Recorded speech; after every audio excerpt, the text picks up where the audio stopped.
نعم، نحن ولله الحمد في نعمة عظيمة في بلادنا، حيث نعيش الأمن في أسفارنا وفي ديارنا وفي بيوتنا، لا نخاف إلا الله سبحانه وتعالى، وهذه نعمة عظيمة.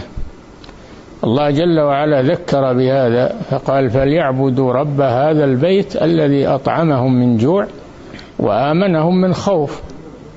وإبراهيم عليه السلام دعا ربه: رب اجعل هذا بلدا آمنا وارزق أهله من الثمرات. قدم الأمن على الرزق، لأن الذي ليس عنده أمن لا يتهنى بالرزق، بل ربما يؤخذ منه ويقهر، وربما لا يطمئن في رزقه لفقدان الأمن.